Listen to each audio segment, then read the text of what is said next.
inclusive softball. So this is going to be week 2 in our inclusive or unified physical education or physical activity themed curriculum. This is going to be specifically for adults with intellectual and developmental disabilities.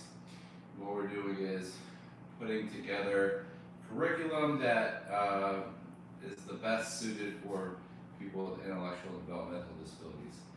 I would also teach this type of curriculum to middle school, elementary aged individuals, and it may have some application toward high school, and it just may be a variability thing. So this is how I would typically teach any age, any level, but for softball specifically, this workout warm-up, we're going to start with a pull, press, deadlift, and a squat station. So we're going to start with 4 stations, a modified or a supine or row. So like we have a pull-up machine that we're going to use. You could do a bent over row with some dumbbells if you didn't have that, or a banded row. Then we have our pressing station, so we're going to have them do a dumbbell press overhead. And then we have a deadlift station that they're going to do with kettlebells. So just going to pick up a kettlebell, and then they're going to perform a dumbbell front-loaded squat, box squat. So 4 stations will be the warm-up. They're going to do some walking laps before they start their workout, and we'll also do some dynamic stretching before the workout, like jogging, skipping, sliding, pogo hops, stuff like that. After that workout, we're going to give them all either a kind of like a half noodle, and then practice swinging the half noodle in space so they can practice their swinging form. So when they go to the swinging station later on in the activity, they have a better understanding of how to swing a bat, so they're not getting there and learning it for the first time.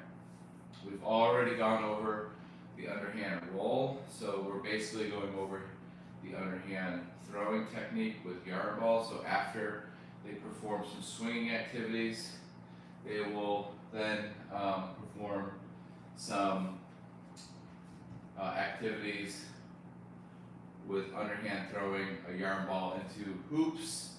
So they'll all be located next to hot spots on the outside of the court. And so they're going to underhand throw a yarn ball into a hoop. If they get the ball in the hoop, they're going to put their spot in the hoop and trade the spot for the yarn ball. They're going to go back and then they're going to find another spot until all the spots are gone. So basically there'll be spots around the court. You're going to stand on a spot. If you make it inside of a hula hoop, you're going to put the spot inside that hula hoop. You're trying to fill up each hula hoop with a spot, so to speak. Okay? Then you can do a little bit of underhand throwing before that with some partners on the outsides of the court. So this should be set up kind of first. Then we have our main game or softball stations that we're going to play once we're done doing a little bit of underhand throwing as a practice. So softball includes underhand throwing and catching. So we started with the bat swinging, so we got that taken care of. Then we did the underhand throwing or tossing with the game.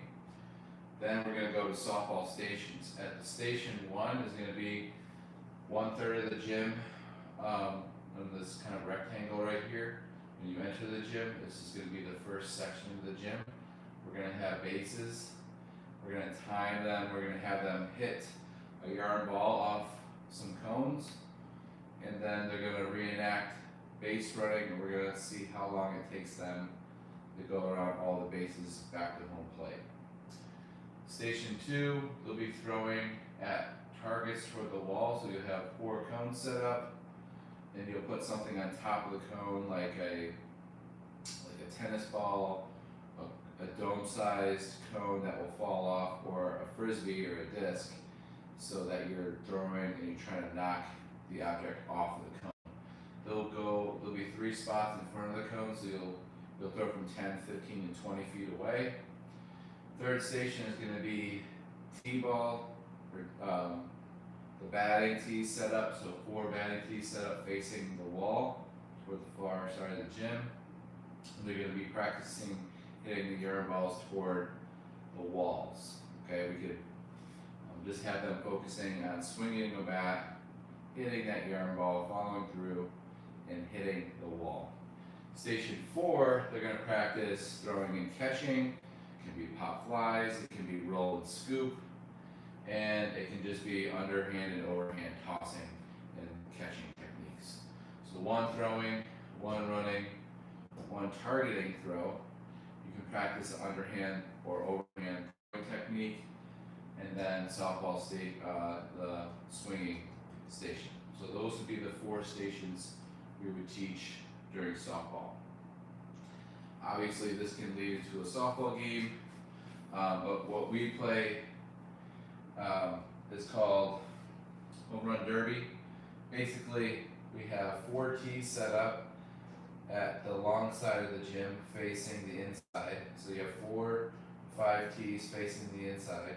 You have, actually we call those batters and fielders, sorry. So you have batters and fielders. So you have 4 to 5 batters on one side of the gym with people behind them waiting in line to go next. So they're all going to hit and strike the ball at the same time, or you can have one person go, and then another person go, and then you can stagger it. So I would start by staggering it and then make it harder by having them all go. They're hitting yarn balls, so don't use real baseball balls. Don't even use tennis balls. Use yarn balls, make it safe. They're going to hit to the outfielders. Outfielders will be the other students. They'll be the fielders. They're going to locate, scoop the ball, and they're going to place the ball inside of a hula hoop. The batters are going to run to a specific cone and then run back to their base. And they're going to run back and forth as many times as they can while their ball is being sorted into a hula hoop. So you have a blue, purple, green, and red hula hoop. On this side of the gym, you also have on this side of the gym, so they're going to run toward their color. So you might have one group here is the red group. They're going to go toward the red cone and back and forth. Then the blue group will go back and forth to the blue cone. Yellow group will go to the yellow cone. Green group will go to the green cone. And then the outfielders, they can choose any hula hoop that's out there. So once the ball is inside of the hoop, the next person bats, and then they count how many laps or half the laps they got while their ball was being sorted. So you can count half or whole laps. So if they didn't get to the base before the ball went to the hoop, they can get a half a lap. All right, so then you would just rotate with the person behind you, and then eventually switch sides after a certain amount of time. So we call that batters and fielders. So these are all kind of adapted softball games and stations that you can perform when you are playing your softball unit or stations. So again, the hula hoop game, I just call this, I don't know what you want to call it. So you're putting spots inside of the hula hoops. I made this game up, so I'm trying to think of what would be a good game to call it. You have spots outside, you go from a different spot, and yes, you can take the hula hoop and bring it back to the cones. That's kind of the next version.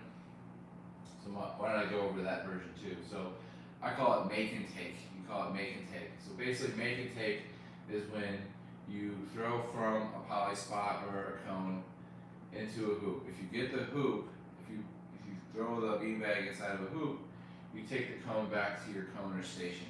You collect as many hoops as you can. So we call it make and take. I was going to do that after fill up the hoop.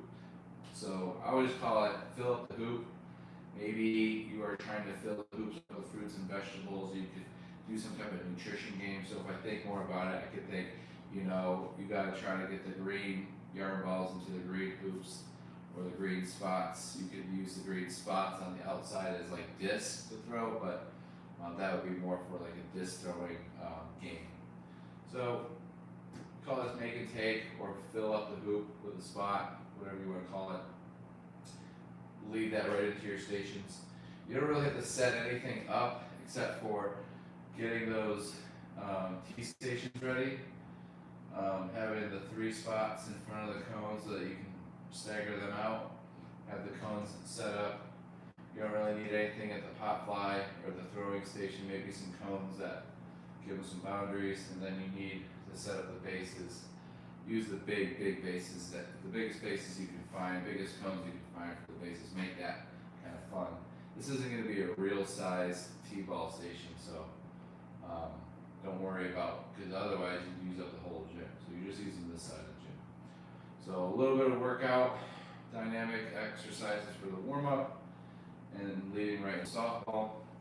Softball is going to lead to handball, going from underhand throwing to overhand throwing in this unit, and then we're going into throwing and catching to a partner, and then moving around and then throwing at a target such as a net. So using it invasion style. So this is how we would teach adapted softball. Let me know what you think.